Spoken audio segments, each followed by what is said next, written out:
But here's what most men don't realize. Waking up tired isn't just about age. If you're sleeping through the night but still feel drained in the morning, if your legs feel heavy, your focus isn't sharp, and your performance doesn't feel like it used to, you're not imagining it.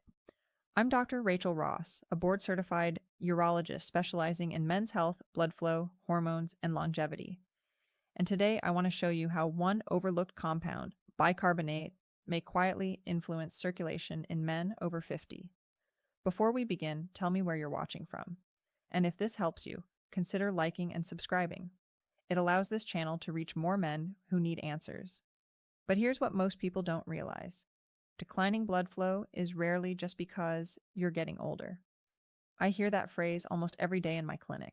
Men come in believing stiffness, fatigue, cold hands, or weaker performance are simply the cost of living past 50, and I understand why. It feels logical. Time passes, bodies wear down. But what I see clinically tells a very different story. In many men, circulation problems begin long before an artery ever becomes blocked. And the earliest trigger is almost never cholesterol. When blood flow starts to decline, it usually happens quietly, slowly, invisibly. You don't wake up one morning with poor circulation. Instead, the body sends subtle signals. Your hands and feet feel colder than they used to. Your legs fatigue faster on walks. Erections lose firmness or consistency. Your workouts don't give the same pump.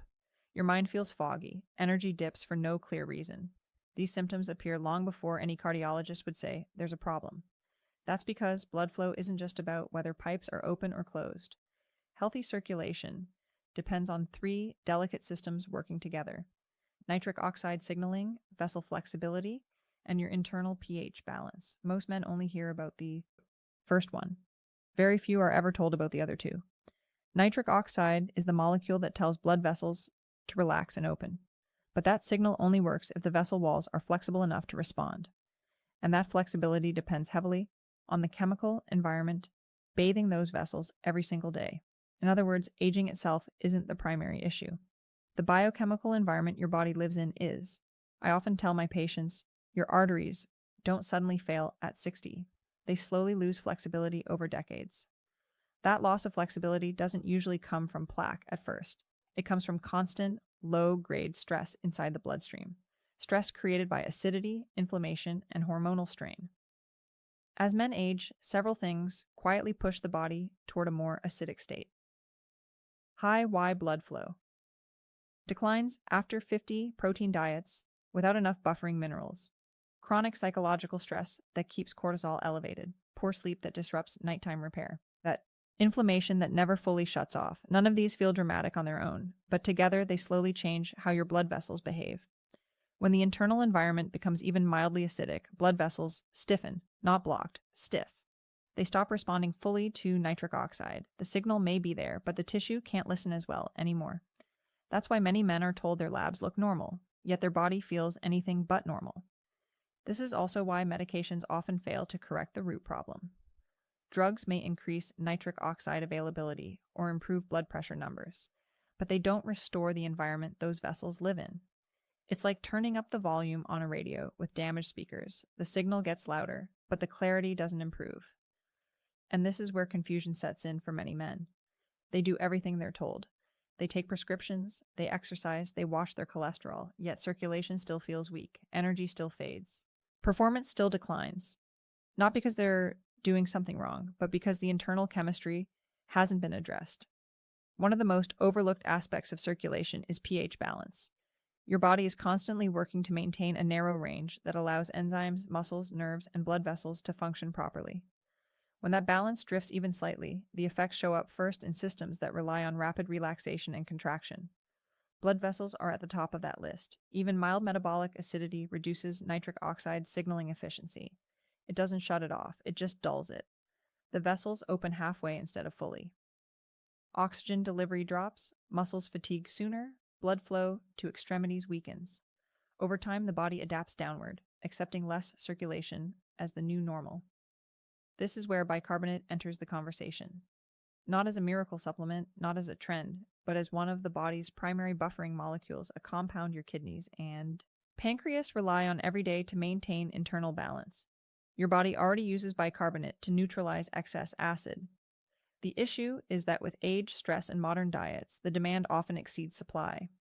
When that happens, circulation quietly pays the price, long before blood tests wave any red flags. And here's what most men never hear. Your blood vessels respond to changes in bicarbonate levels long before your lab numbers change, long before disease appears, long before damage becomes permanent. And that leads us to something surprising. But here's what most people don't realize. Bicarbonate isn't just something sitting in your kitchen cabinet for heartburn. Inside the male body, it plays one of the most critical roles in circulation, oxygen delivery, and how your blood vessels actually respond when your body asks for more flow. Long before it was ever sold as baking soda, bicarbonate existed as one of your body's primary survival tools. Your kidneys and pancreas produce bicarbonate every single day, not as a supplement, not as a treatment, but as a natural buffering system designed to keep your internal chemistry stable. Without it, your blood would become too acidic for basic cellular function. Muscles wouldn't contract properly, nerves wouldn't fire smoothly, and blood vessels wouldn't relax when they're supposed to. One of bicarbonate's main jobs is pH buffering. Think of it as a stabilizer. Every time your metabolism produces acid from protein digestion, exercise, stress hormones, or inflammation, bicarbonate, it neutralizes that excess, so your tissues remain functional. When buffering works well, circulation stays smooth. When it doesn't, subtle problems begin. Bicarbonate also plays a key role in transporting carbon dioxide out of your tissues. As your muscles work, they produce CO2. That carbon dioxide must be carried away efficiently so fresh oxygen can replace it. Bicarbonate, it acts as the shuttle system that makes this exchange possible. Without enough of it, CO2 lingers, oxygen delivery drops, and fatigue sets in faster than it should. This directly affects how red blood cells release oxygen. In a well-balanced environment, oxygen is released easily into working muscles and organs. In an acidic environment, that process becomes inefficient. Oxygen stays bound longer, tissues receive less of it, and the body compensates by reducing output. You feel that as shortness of breath, weak endurance, or heavy legs. This is also where nitric oxide efficiency comes into play. Nitric oxide may tell blood vessels to relax, but that signal depends on the surrounding chemistry. In what bicarbonate really does acidic conditions, blood vessels become less responsive. The endothelial lining, the delicate inner surface of your arteries, simply doesn't react as strongly. The message is sent, but the response is muted. When acidity rises, vessels constrict, not dramatically, not suddenly, just enough to reduce flow. Over time, that reduced responsiveness becomes your baseline. That's why two men with identical cholesterol numbers can feel completely different in their bodies. There's also a simple physiological principle at work here. As acidity increases, vascular, smooth muscle, the muscle layer that opens and closes blood vessels, remains slightly tightened. It doesn't fully relax. Circulation becomes less adaptable. Blood flow during exercise, sexual arousal, or mental effort never reaches its full potential. For men over 50, this matters deeply. As we age, kidney buffering efficiency naturally declines. The organs still function, but they're slower to respond. Carbon dioxide clearance weakens. Recovery between exertion takes longer, and mild metabolic acidosis becomes surprisingly common. Not enough to cause disease, but enough to affect performance. The result is familiar to many men watching this: reduced stamina, poor muscle pump during workouts, sluggish blood flow to hands, feet, and pelvic tissues. You may still be active, you may still exercise, but the body doesn't respond the way it once did. This is why I often explain it to patients this way. When bicarbonate levels fall, blood vessels don't open fully, even if your arteries are technically clear. The hardware may be intact, but the software isn't optimized. Supporting bicarbonate availability doesn't replace medications. It doesn't treat disease. What it does is improve the internal environment so your existing systems can function the way they were designed to. Better vessel responsiveness, improved oxygen delivery, greater exercise tolerance, less fatigue from the same effort. When the environment improves, the body does the rest. But there's an important caution here. Bicarbonate can help, only if it's used the right way. And this is where many men unknowingly sabotage the very benefit they're trying to achieve. But here's the mistake most men make. They hear about bicarbonate, try it once, feel nothing, and assume it doesn't work. Others take too much, end up with stomach discomfort, bloating, or nausea, and swear it off completely. In almost every case, the problem isn't bicarbonate itself. It's how and when it's being used. I've seen men completely dismiss something potentially helpful simply because they used it incorrectly, and I don't blame them. Without proper context, most advice online turns a physiological tool into a guessing game. One of the most common errors is taking bicarbonate with large meals. When you do that, it immediately neutralizes stomach acid. That shifts it into a digestive role instead of a systemic one. The body uses it to manage digestion rather than circulation. In that situation, very little ever reaches the bloodstream where buffering is actually needed. Another frequent mistake is excessive dosing. More is not better. In fact, too much bicarbonate at once overwhelms the digestive system and triggers side effects long before any circulation benefit could occur. The body responds by rapidly excreting the excess, canceling the intended effect entirely. Daily use without cycling is another issue. Your body is highly adaptive. When buffering support is constant, natural regulation just downshifts. Instead of assisting your physiology, it can blunt your own buffering response. Strategic support works very differently from chronic intake. Timing matters more than most men realize. Insulin levels influence how minerals and buffering agents move into cells. Taking bicarbonate at the wrong time can redirect it away from vascular tissue. Stomach acid function also plays a role.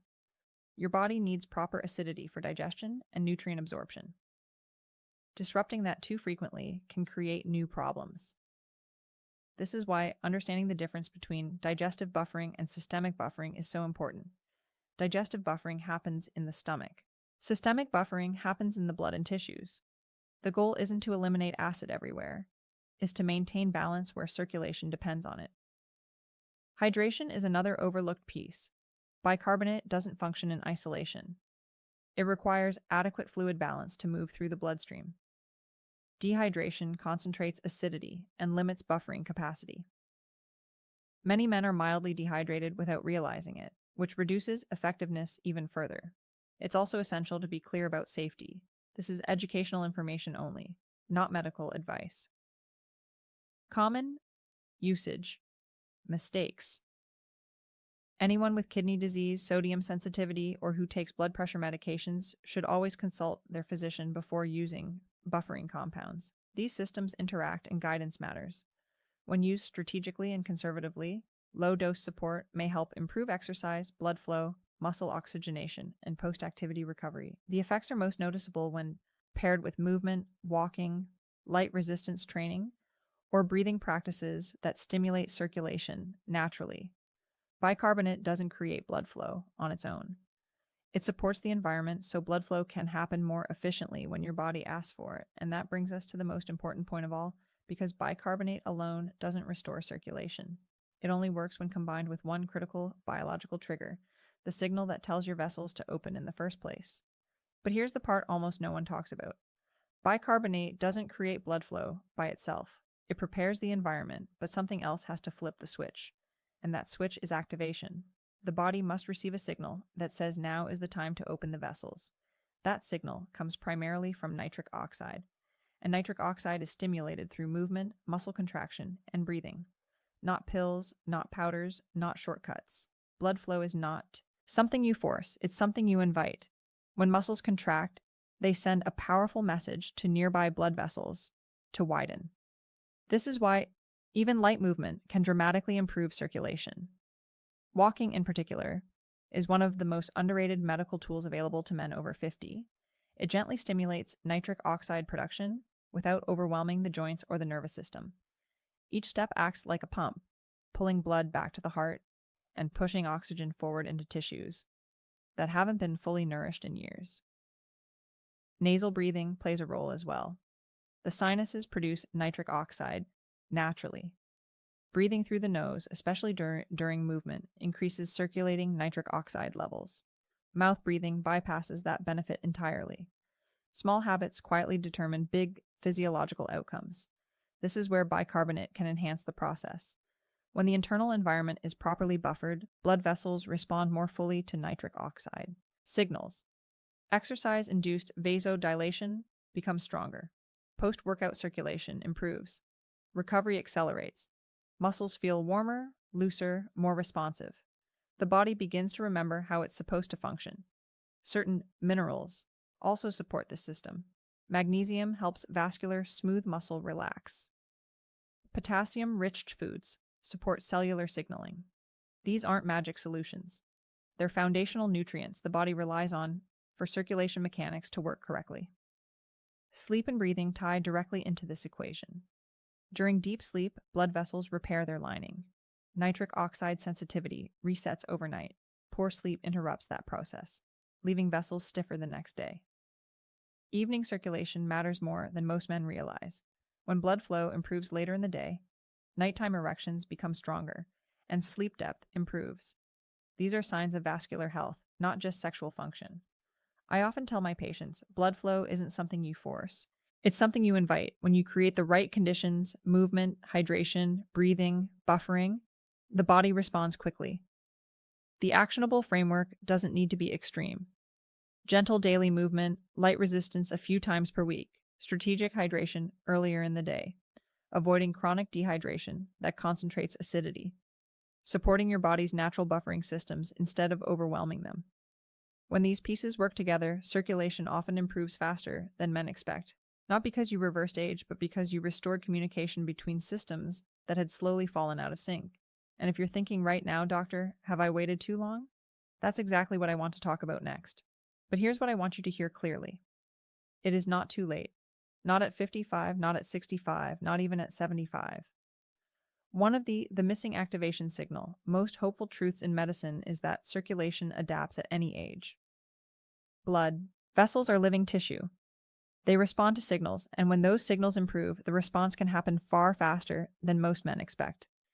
I've seen it repeatedly in my practice. Men who believed the decline was permanent, men who thought the window had closed, men who quietly accepted fatigue, cold limbs, weaker performance, and shrinking stamina as irreversible.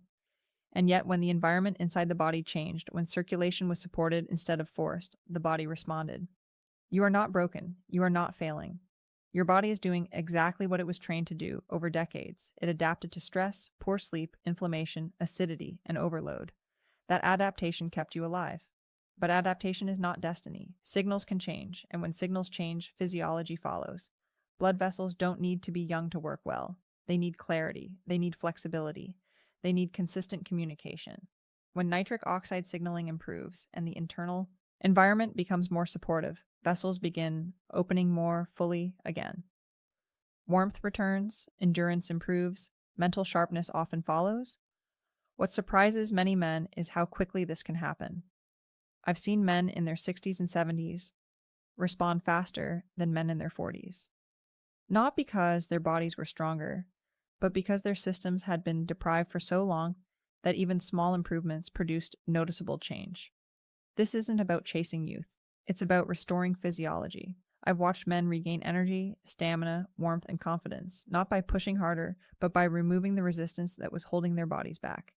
There is dignity in taking care of your health. Strength is stewardship. It's not vanity to want energy when you wake up, stability in your stride, clarity in your thinking. Health is responsibility to yourself and to the people who depend on you.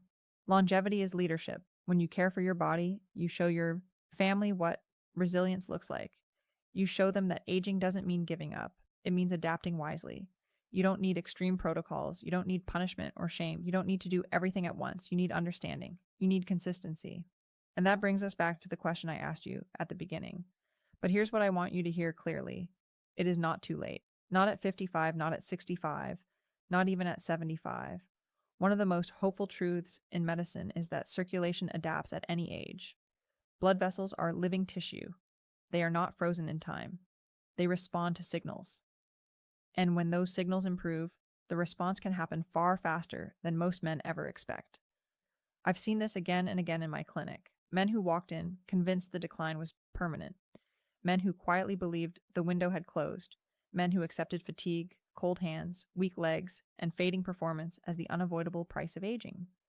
And yet, when the internal environment changed, when circulation was supported instead of forced, their bodies responded. You are not broken. You are not failing. Your body is doing exactly what it was trained to do over decades. It adapted to stress, to poor sleep, to inflammation, to acidity, to long work days and short recovery. That adaptation kept you functioning. It kept you moving forward. But adaptation is not destiny. Signals can change. And when signals change, physiology follows. Blood vessels do not need to be young to work well. They need flexibility. They need oxygen. They need the chemical permission to relax.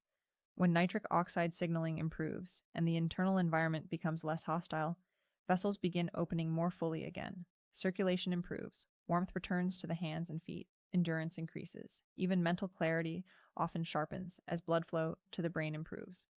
What surprises many men is how quickly this can happen. I've watched men in their 60s and 70s respond faster than men. Decades younger, not because their bodies were stronger, but because their systems had been deprived for so long that even small improvements created noticeable change. This isn't about chasing youth, it's about restoring physiology. I've watched men regain energy, stamina, warmth, and confidence, not by pushing harder or training like they're 30 again, but by removing the resistance that had been quietly working against them. There is dignity in taking care of your health. Strength is stewardship. Wanting stable energy, strong circulation, and clear thinking isn't vanity. It's responsibility.